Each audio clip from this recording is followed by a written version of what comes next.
Salam sejahtera dalam kasih Yesus Kristus Tuhan. Penonton sekalian dimanapun berada, selamat sore, selamat kita jumpa dalam pelayanan doa Sion Family. Anda yang butuh pertolongan Tuhan, Anda yang butuh jawaban doa dari Tuhan, arahkan hati kepada Tuhan. Kita akan membuka pelayanan ini. Gloria haleluya Yesus. Haleluya Yesus. Gloria haleluya Yesus. Segala puji syukur bagimu Tuhan Allah Bapa Surgawi. Memuliakan Engkau di dalam Kristus untuk saat dan waktu ini. Engkau yang mempedulikan kami, yang menjawab doa dan permohonan dengan perbuatan dahsyat dan keadilan. Terima kasih untuk saat sore hari ini. Kuduskan setiap kami, kuduskan atmosfer ini, kuduskan peralatan yang ada di dalam nama Tuhan Yesus. Semua yang asing, gelap dan jahat kami tolak di dalam nama Tuhan Yesus. Layakkan kami menerima pertolongan-Mu, menerima mujizat dan keajaiban. Dan hamba-Mu membuka pelayanan di sore hari ini hanya dalam nama Tuhan Yesus. Haleluya, amin. Penonton sekalian, kita akan mendengar pembacaan firman Tuhan berikut ini. Pembacaan firman Tuhan pada sore hari ini terambil dalam Yohanes pasal 15 ayat 1 sampai 8. Sekali lagi Yohanes pasal 15 ayat 1 sampai yang ke-8 yang diberi judul Pokok Anggur yang Benar. Demikianlah firman Tuhan. Akulah pokok anggur yang benar dan Bapakulah pengusahanya. Setiap ranting padaku yang tidak berbuah dipotongnya, dan setiap ranting yang berbuah dibersihkannya supaya ia lebih banyak berbuah. Kamu memang sudah bersih karena firman yang telah kukatakan kepadamu. Tinggallah di dalam aku dan aku di dalam kamu. Sama seperti ranting tidak dapat berbuah dari dirinya sendiri kalau ia tidak tinggal pada pokok anggur, demikian juga kamu tidak berbuah jikalau kamu tidak tinggal di dalam aku. Akulah pokok anggur dan kamulah ranting-rantingnya. Barang siapa tinggal di dalam aku dan aku di dalam dia, ia berubah banyak, sebab di luar aku kamu tidak dapat berbuat apa-apa. Barang siapa tidak tinggal di dalam aku, ia dibuang keluar seperti ranting dan menjadi kering. Kemudian dikumpulkan orang dan dicampakkan ke dalam api, lalu dibakar. Jikalau kamu tinggal di dalam aku dan firmanku tinggal di dalam kamu, mintalah apa saja yang kamu kehendaki dan kamu akan menerimanya.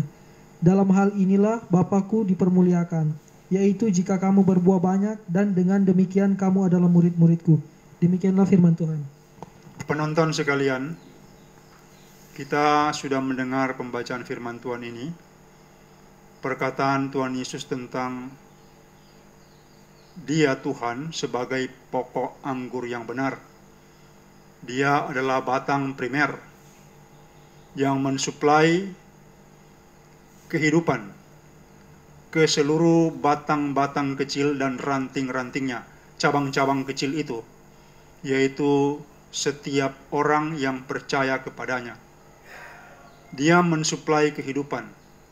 Dikatakan bahwa Dia Tuhan adalah pokok anggur yang benar, dan Bapa maksudnya Bapa di sorga. Tuhan Yesus bilang Bapakku adalah pengusahanya. Ternyata salah satu dialog antara saya dan seorang teman di gereja Pantekostal, dia bilang bahwa dalam gereja yang masuk hamba Tuhan adalah dalam konteks 5 jawatan. 5 jawatan itu kita semua tahu, bahwa ada gembala, ada nabi, ada rasul, ada guru, dan ada penginjil. Guru atau pengajar dan penginjil.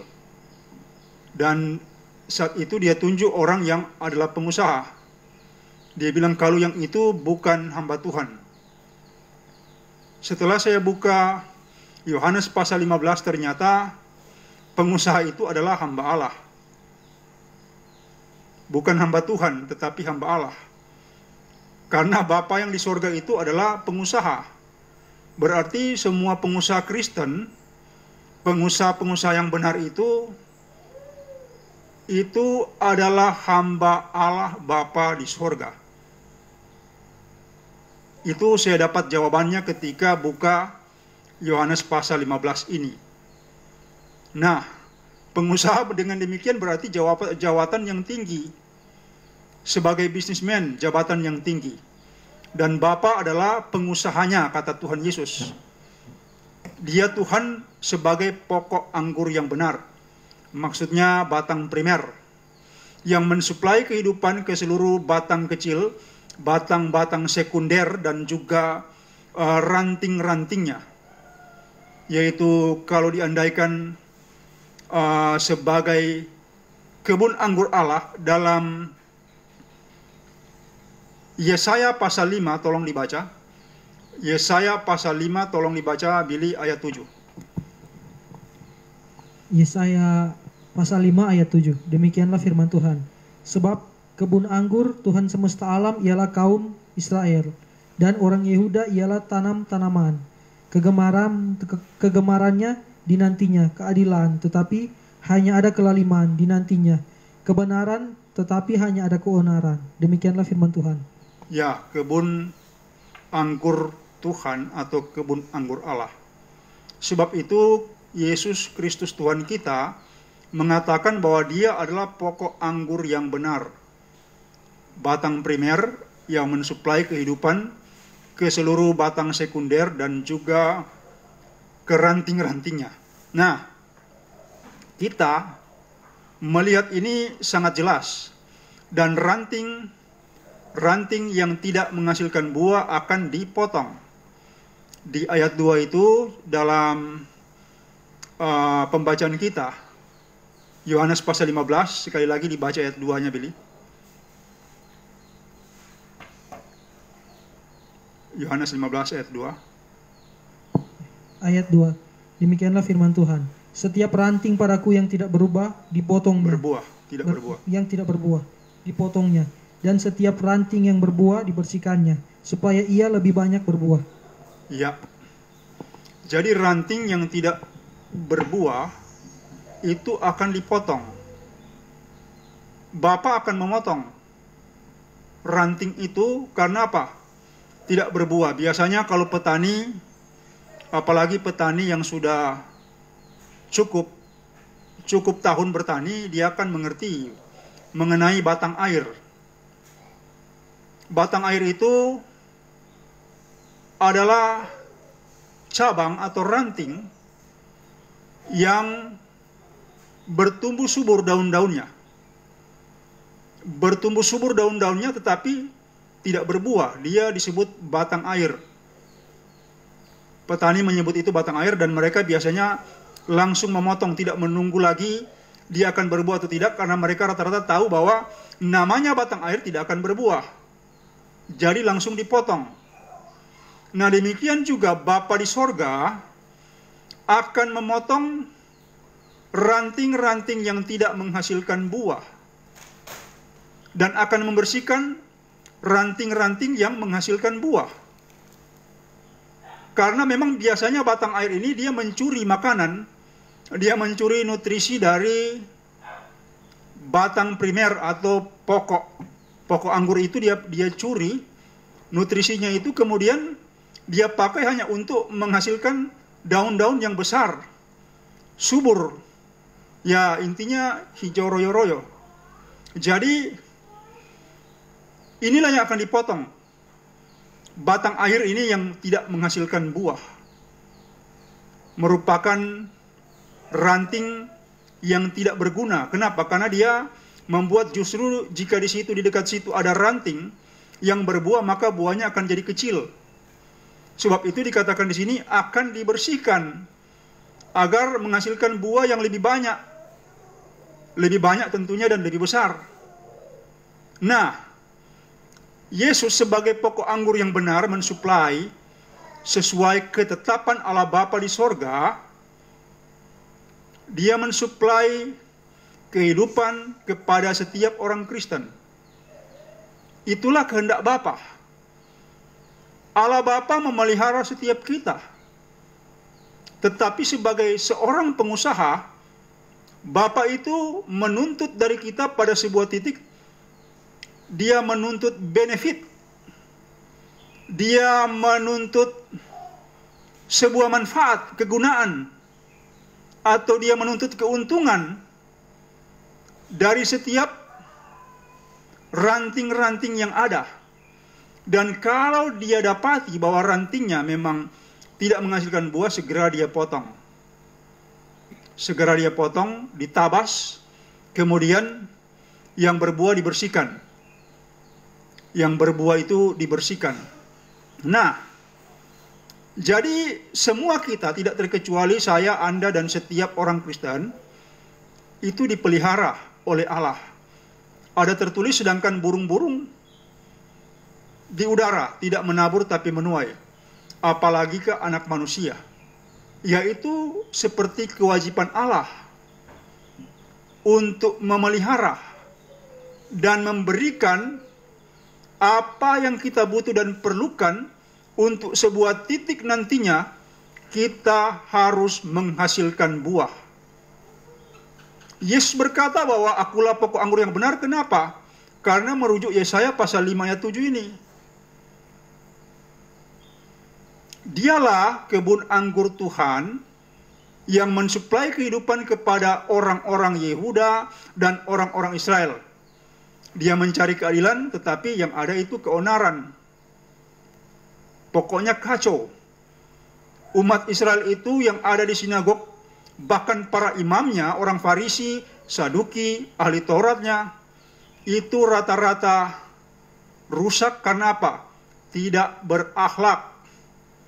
Kenapa? Buktinya ketika Tuhan kita datang, mereka itu yang bermufakat untuk membunuh dia. Karena mereka satu sisi berpikir percaya, tetapi di satu sisi mereka tidak memiliki akhlak atau moral yang baik. Nah, memang akibatnya kan begini.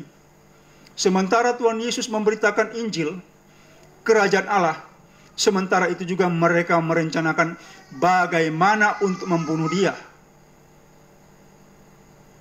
Kenapa? Bagi mereka Yesus adalah ancaman, kelanggengan daripada sinagog, kelanggengan, mengancam kelanggengan daripada agama Yahudi saat itu. Nah, Yesus sebagai pokok anggur yang benar, ternyata dia itu juga memotong ranting yang tidak berbuah. Ini kejam. Kekristenan yang tidak menghasilkan buah akan ditabas, dipotong. Jadi jangan berpikir bahwa kekristenan kita itu mulus, itu akan sampai kepada Tuhan sebagai kepala gereja dan kemudian sampai kepada Allah Bapa di sorga. Tunggu dulu. Orang tidak mungkin sambil percaya, sambil dia moralnya rusak, akhlaknya rusak, seperti orang Yahudi yang merencanakan, pemimpin-pemimpin agama Yahudi yang merencanakan untuk membunuh Yesus. Tidak ada hubungan antara percaya mereka dan fakta hidup mereka.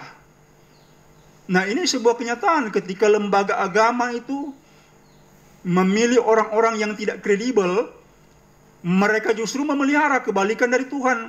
Kalau Tuhan itu menabas, memotong ranting yang tidak berbuah, bahkan di gereja itu dipelihara sedemikian rupa. Kenapa? Karena mereka diambil dari status sosial dan jabatan mereka. Itu sebuah jabatan dan sebuah status sosial yang gemuk, yang dapat saya bilang di waktu yang lalu itu mereka membuatnya sebagai bancakan. Ini juga tidak bermoral. Berarti kalau pendetanya, pastornya bilang punya iman, tidak ada hubungan. Ini kan seperti iman tanpa perbuatan. Bolehkah orang percaya sambil akhlaknya rusak, dia mau memanfaatkan jemaat Tuhan untuk urusan-urusan dia?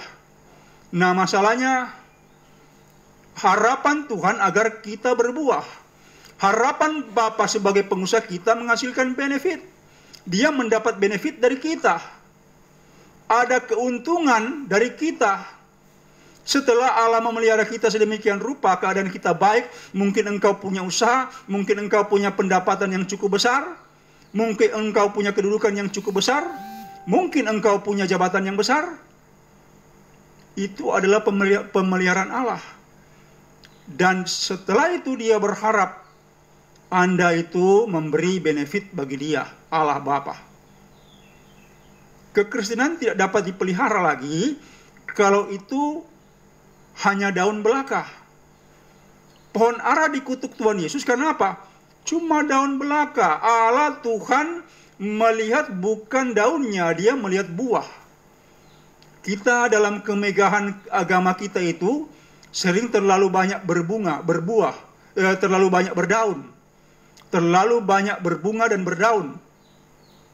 Dan tidak ada buahnya. Baik buah pertobatan, baik buah pelayanan kita. Berapa orang yang telah Anda bawa kepada Tuhan bertobat sungguh-sungguh dan percaya serta menerima Yesus dengan segenap hati?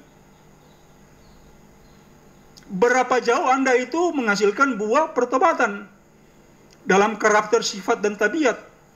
Orang itu bisa saja pendeta, bisa saja pastor, bisa saja gembala. Tapi kalau ambeknya besar, semua orang dalam rumah, bahkan jemaat pun dimarahi. Pelayan, tapi jiwanya itu bukan pelayan. Jiwanya seperti tuan. Nah, Yesus itu melayani kita, memberi nutrisi, memberi kehidupan kepada carang. Hanya memang mungkin ada 5 carang di sebuah batang sekunder. Disuplai kehidupan dari batang primer. Itu mungkin yang berbuah hanya 1-2 batang, yang 3 tidak berbuah. Hati-hati jangan kerohanian kita, keagamaan kita, kekristenan kita itu hanya daun saja. Tidak ada buah. Terlalu banyak formalitas keagamaan. Terlalu banyak rutinitas keagamaan. Terlalu banyak kepanitiaan, tapi orang itu dipaksa untuk keluar dari kekristenan sendiri. Nah, ini masalahnya. Jadi coba Billy baca ayat yang ketiga dari Yohanes pasal 15. Ayat yang ketiga tolong dibaca. Ayat 3. Kamu memang sudah bersih karena firman yang telah kukatakan kepadamu. Ya, firman membersihkan kita. Firman yang mana? Firman yang tidak terkontaminate dengan pikiran manusia fana. Banyak sekali teologi dalam gereja yang dibangun sudah bukan dalam Tuhan, sudah di luar daripada roh Tuhan, sudah tidak ada hubungan dengan Tuhan. Karena mereka berteologi itu sudah berbeda dari Injil Yesus Kristus. Bahkan bertentangan dengan Injil Yesus Kristus. Berarti mereka itu seperti yang dimaksudkan dalam ayat-ayat berikutnya itu, sebenarnya mereka itu karena sudah dipotong, sudah jadi kering. Kering itu maksudnya terjadi kematian rohani, dan kemudian tingkatan selanjutnya adalah kebinasaan di dalam api. Tingkatan pertama dipotong, maka mereka sudah sebenarnya di luar Kristus, menghasilkan teologi dan gagasan-gagasan rohani menurut mereka, yang sebenarnya bertentangan, bertolak belakang dengan Injil Yesus Kristus. Dan herannya jemaat semua ikut. Ini masalahnya. Kita tidak boleh seperti robot yang diprogram sedemikian rupa untuk mengatakan ya kepada yang salah. Kristus ini memberi teladan. Bukan gampang dia mengutuk pohon ara itu. Kenapa? Karena yang dilihatnya daun, tidak ada buah. Jangan kekristenan kita itu dikutuk juga, atau gereja kita dikutuk. Karena apa? Hanya urusan daun-daun saja. Penonton sekalian, firman yang telah membersihkan orang percaya, yaitu firman yang tidak terkontaminate, yang asli dan murni dari Allah. Perak pengajarannya tidak bercampur, tidak terkontaminasi. Banyak sekali gereja itu yang pengajarannya justru terkontaminasi dengan pikiran mereka. Pengajaran Injil Yesus Kristus sudah terkontaminasi. Coba bayangkan, gereja Presbyterian atau sejenisnya, GPIB untuk firman yang sama. Misalnya Yohanes pasal 15. Kemudian Betani untuk firman yang sama. Kemudian GBI untuk firman yang sama. Kemudian GPD untuk firman yang sama. Masing-masing punya tafsiran, dan kalau kita dengar bingung juga. Kok menurut dia begini, lain-lain ini. Padahal Yesus hanya satu. Pengajaran yang murni itu yang penting Anda dengar. Sehingga iman Anda seperti saya katakannya tidak mati. Kehidupan rohani Anda tidak mati. Banyak orang itu sebenarnya dalam Kristen mereka sudah dipotong. Sudah kering mati rohani. Dan kemudian tinggal tunggu waktu itu dibuang ke dalam api, dicampakkan ke dalam api. Karena itu posisinya untuk segala jenis sampah. Nah, kita jangan membuat kerohanian kita itu menjadi sampah di hadapan Tuhan. Allah menuntut benefit dari kita. Apakah Anda dapat memberi itu? Atau Anda hanya bingung dengan urusan Anda, pusing dan sibuk dengan urusan Anda? Anda tidak mau peduli bahwa Allah Bapa di sorga menuntut itu benefit. Dia sudah memelihara Anda sedemikian rupa, tapi tidak ada benefit, tidak ada keuntungannya untuk kerajaan Allah.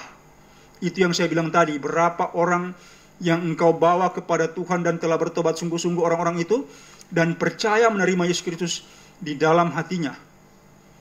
Dan cara hidup mereka itu menjadi benar dan baik. Itu sebuah ukuran. Apakah engkau berbuat atau tidak? Bukan soal engkau banyak masuk gereja, banyak pergi evangelisasi, banyak pergi kolom, kepel, atau kelompok. Bukan. Itu bukan kerohanian. Bukan. Kerohanian itu adalah soal absensi Anda di hadapan Tuhan Allah. Apakah Anda lagi menyembah Dia, memuji Dia, memuliakan Dia dalam hidup Anda sebagai sebuah ibadah yang sejati? Ataukah Anda terikat dengan rutinitas agama seperti orang-orang Yahudi ini? Dalam Yesaya pasal 5 ayat 7, dan kemudian di dalam Injil Yesus Kristus ketika Yesus datang, mereka berusaha membunuh Dia. Kenapa? Karena mereka tidak berjalan menurut rencana dan kehendak Allah. Mereka jalan menurut pikiran mereka, sehingga mereka itu tidak mengenal dan tidak mengerti Allah yang benar. Hati mereka tertutup. Mereka pikir mereka menegakkan keadilan, padahal kejahatan yang mereka tegakkan. Nah, penonton sekalian, ya coba baca ayat 4, Billy. Dari Yohanes pasal 15. Ayat 4. Demikianlah firman Tuhan. Tinggallah di dalam aku dan aku di dalam kamu. Sama seperti ranting tidak dapat berbuah dari dirinya sendiri. Kalau ia tidak tinggal pada pokok anggur, demikian juga kamu tidak berbuah. Jikalau kamu tidak tinggal di dalam aku. Demikianlah firman Tuhan. Ya, maksudnya itu ranting itu harus ada bersama-sama dengan batang primer atau pokok anggur. Ranting-ranting itu harus sama-sama dan disuplai kehidupan mereka, bukan kalau dia itu berusaha untuk sendiri, artinya sebenarnya sudah dipotong, tidak menghasilkan apa-apa. Tidak menghasilkan apa-apa, bahkan justru banyak teolog abad pertengahan di Eropa itu justru sampai jadi sinting dan gila. Gara-gara mereka itu mau berpikir dengan pikiran filsafat mereka tentang kebenaran Allah. Allah sebenarnya tidak dapat dijangkau dengan pikiran kita, Dia dapat dijangkau dengan hati kita. Orang yang paling sederhana dan yang paling baik dalam memaparkan keadaannya itu misalnya seperti Immanuel Kant. Dia bilang hati punya alasan yang sama sekali tidak dipahami oleh pikiran. Immanuel Kant ini orang yang sangat cerdas, seorang penemu,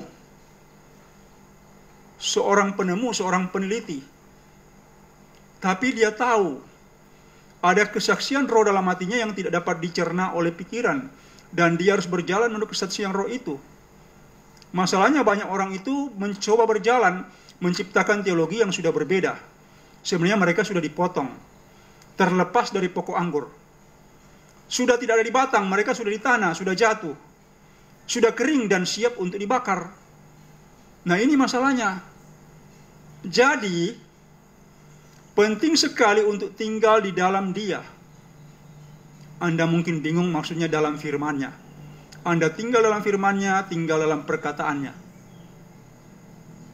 Kemudian Anda dapat menghasilkan buah.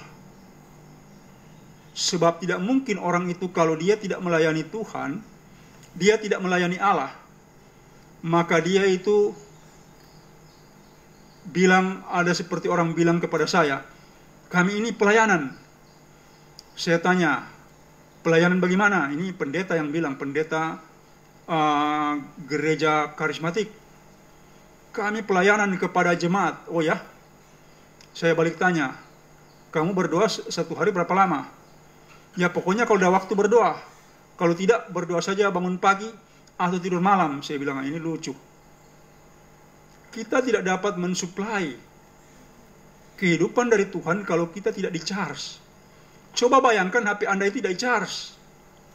Bayangkan HP Anda tidak di-charge. Anda mau menelepon seseorang, atau Anda mau WhatsApp seseorang, mau kirim pesan, atau mau bercerita dengan dia lewat WhatsApp. Tidak mungkin. Kalau HP Anda tidak di-charge, lowbat. Bagaimana mungkin engkau mau bicara by phone itu, atau lewat WA, atau engkau mau menulis pesan-pesan di WA dan seterusnya? Kan tidak mungkin.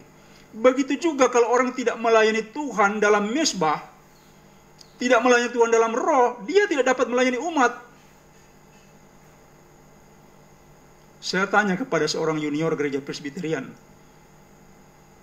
berapa lama engkau berdoa setiap hari? Dia bilang paling lama 10 menit. Kemudian, iya saya soalnya sibuk sekali dengan pelayanan. Apa yang dilayani kalau energi kehidupan dari Tuhan tidak ada dalam dirimu, tidak ada dalam hatimu? Apa yang harus dilayani? Tidak ada, itu omong kosong.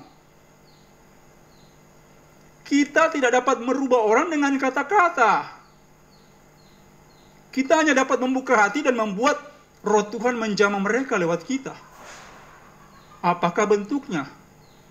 Bisa perkataan yang berkuasa, bisa juga doa kesembuhan, doa pelepasan, dan doa-doa yang lain. Kalau kita tidak ada di hadapan Tuhan setiap hari, jangan pikir engkau melayani sesama.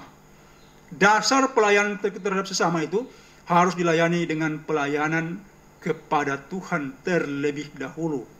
Itu yang utama. Saya kira orang seperti contoh itu Henok, atau orang seperti Nabi Elia dan Nabi Elisa, mereka sudah bertekun sedemikian rupa, siang malam mencari Tuhan, mencari Allah Israel.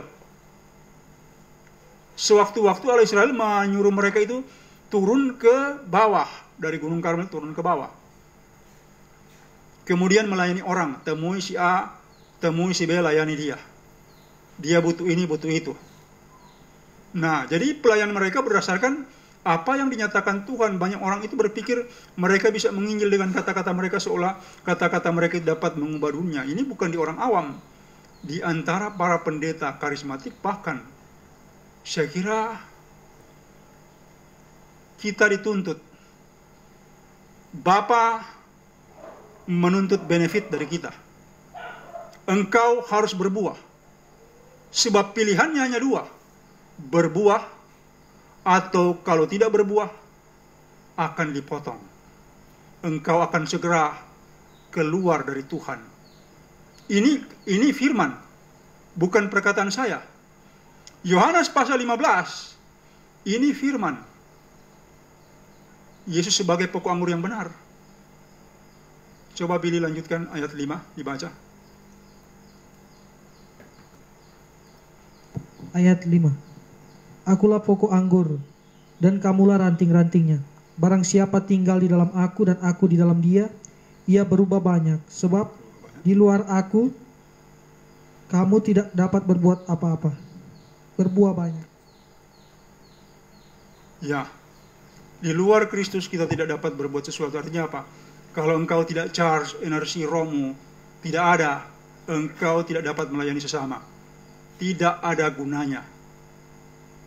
Lebih baik engkau duduk di rumah dan mendekatkan hati kepada Tuhan, daripada engkau berpikir engkau mau menginjil, mau memberitakan Injil, atau berdoa orang. Itu kan konyol. Itu sangat konyol. Karena di luar Tuhan, kita tidak dapat menghasilkan buah. Di luar Tuhan, kita tidak dapat menghasilkan apa-apa, alias tidak berguna. Tidak berguna. Hanya Tuhan yang dapat membuat Anda dan saya berguna. Anda dan saya berguna. Hanya Tuhan yang dapat melakukan. Kalau kita tinggal di dalam Dia, dan Dia di dalam kita. Ada sebuah hubungan yang baik, ada sebuah keintiman. Ini penting. Karena asasnya, Nabi Elia dan Nabi Elisa, termasuk Nabi Musa, mereka telah bertekun. Bahkan mungkin berminggu-minggu dan berbulan-bulan, tiba-tiba roh Tuhan bilang, kamu turun, temui itu, sana. Dia bilang Nabi Elisa, temui janda seorang nabi. Dia sangat miskin, kamu bikin di situ mujizat. Suruh dia sediakan wadah-wadah yang ada di sana untuk minyak yang dia butuhkan agar dia bisa mengganti hutangnya. Maka Nabi Elisa pergi untuk melakukan itu. Mereka telah bertekun lama. Itu contoh Musa 40 tahun di padang gurun. Hanya untuk sebuah tugas memimpin orang Israel keluar dari Mesir. Itu pun setengah perjalanan. Luar biasa Musa itu. Nabi Musa luar biasa. Orang yang paling hebat sekarang ini pun tidak ada seujung kuku dibandingkan Nabi Musa. Atau dibandingkan dengan Nabi Elia dan Nabi Elisa. Luar biasa. Mereka berhubungan dan hidup dalam roh. Kesulitan kita karena apa? Gereja tidak dapat mengajar untuk orang itu, jemaat itu hidup dalam roh dan bergantung harap kepada Tuhan. Bagaimana mungkin mereka dapat mengajar itu kalau mereka sibukkan jemaat dengan kepanitiaan? Panitia bangun pastori, panitia bangun pagar gereja, sebenarnya sudah ada pagarnya, cuma mau diganti yang lebih bagus. Jadi akibatnya apa? Kerohanian itu jadinya apa? Kerohanian batu, kerohanian semen, kerohanian besi, kerohanian seng, dan seterusnya. Kerohanian triplex. Memang betul-betul tidak berguna bagi Tuhan. Saya kira ini saja. Nanti besok saya lanjutkan lagi. Tuhan memberkati. Silakan Anda yang butuh pertolongan Tuhan untuk menghubungi saya saat ini. Saya akan layani Anda. Amin. Ya, kita telah mendengarkan firman Tuhan yang telah dibawakan oleh hamba Tuhan Bapak Lefran Takumansang, dan kami membuka pelayanan doa lewat layanan telepon via WhatsApp di nomor 0812 8855 9499. Sekali lagi di nomor 0812 8855 9499. Apapun pergumulan sakit penyakit dari Bapak Ibu Saudara penonton, boleh langsung menelepon yang di nomor WhatsApp yang telah disebutkan tadi.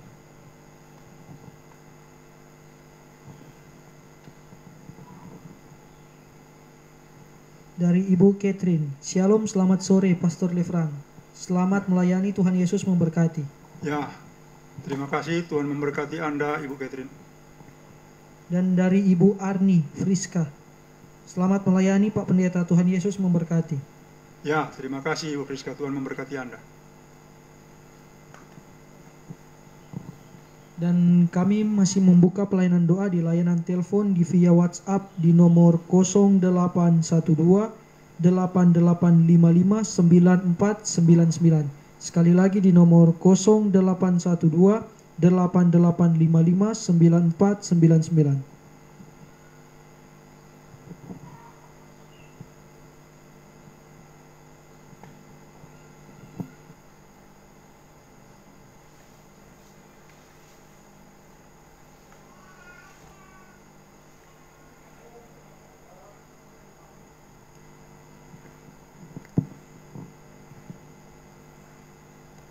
Ya, dan kami masih menunggu bagi Bapak Ibu Saudara penonton untuk menghubungi di layanan telepon di via WhatsApp. Apapun pergumulan sakit penyakit dari Bapak Ibu Saudara penonton, boleh langsung menelepon di layanan telepon di via WhatsApp di nomor 0812 8855 9499. Dan dari Angel Meruntu, Shalom dari Tembagapura Pak Pendeta. Ya, Tuhan memberkati Anda, Ibu Angel, dan juga Bro Hendro.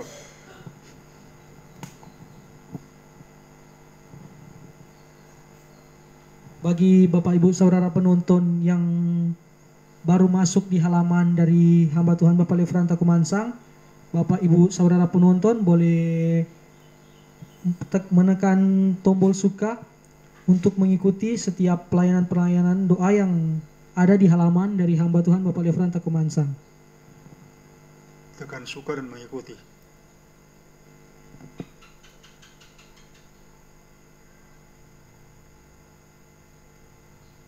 Dan kami masih membuka pelayanan doa di layanan telepon di via WhatsApp di nomor 0812 8855 9499.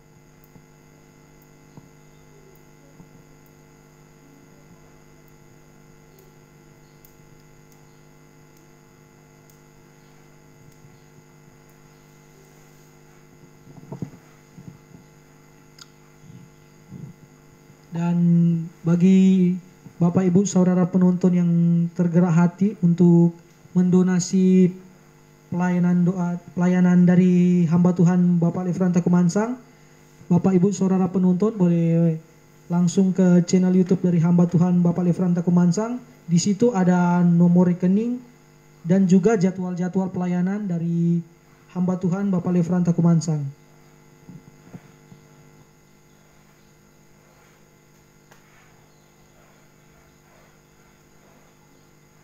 Ya, saya kasih kesempatan 5 menit lagi untuk Anda yang mau atau yang Anda butuh untuk didoakan.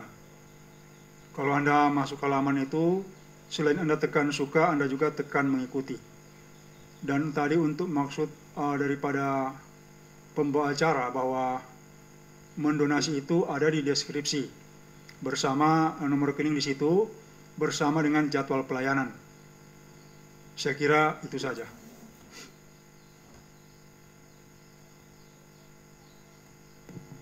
Ya, dan kami masih menunggu bagi Bapak Ibu Saudara penonton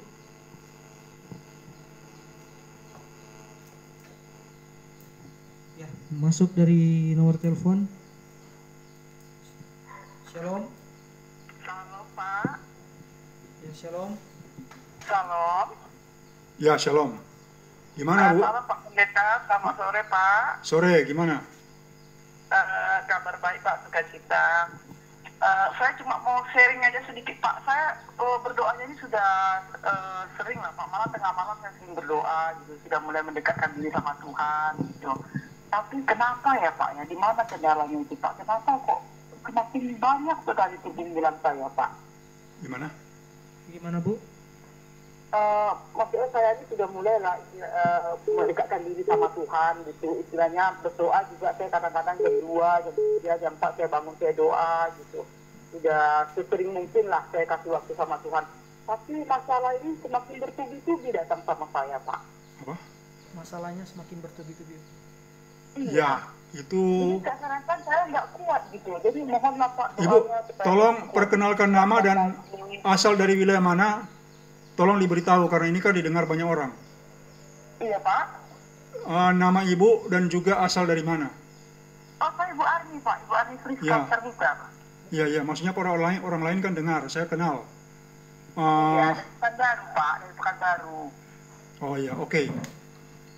Ibu Arni, nanti telepon lagi saya untuk urusan Iya, ini. Pak. Telepon Ya. saya untuk urusan ini. Nanti telepon boleh sebentar. Selesai apa live ini, Iya. Ibu boleh telepon saya 1 jam setelah selesai live. Iya, Pak. Iya, oke. Nanti akan saya jelaskan, Bu. Iya, Pak. Terima kasih banyak, Pak. Iya, oke.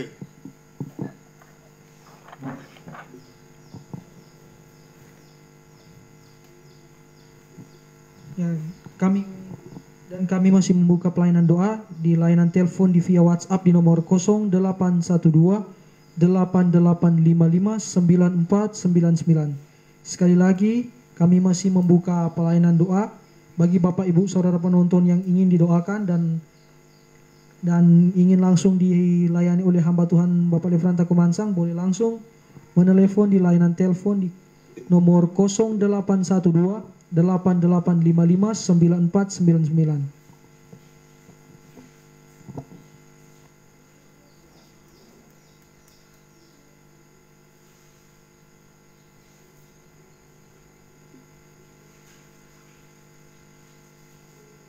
Ya oke. Jika sudah tidak ada, saya akan tutup pelayanan ini.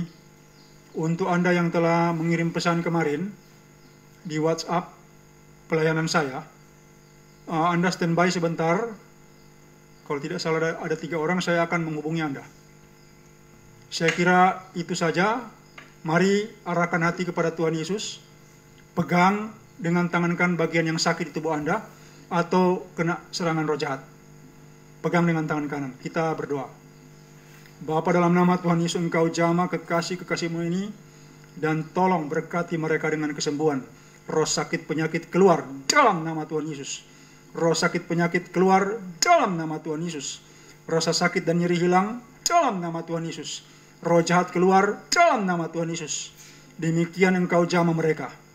Di dalam nama Tuhan Yesus, yang sakit sembuh, yang terikat terlepas dalam nama Tuhan Yesus. Berkati kekasih-kekasih-Mu ini untuk usaha pekerjaan mereka, untuk kehidupan mereka, untuk penghidupan mereka, dan untuk harapan-harapan mereka. Berkati keluarga mereka. Engkau tolong di dalam nama Tuhan Yesus. Engkau bekerja, melakukan hal-hal yang perlu, dan juga memberi mujizat dan keajaiban. Dalam nama Tuhan Yesus, demikian hamba-Mu menutup pelayanan di sore hari ini. Haleluya, amin.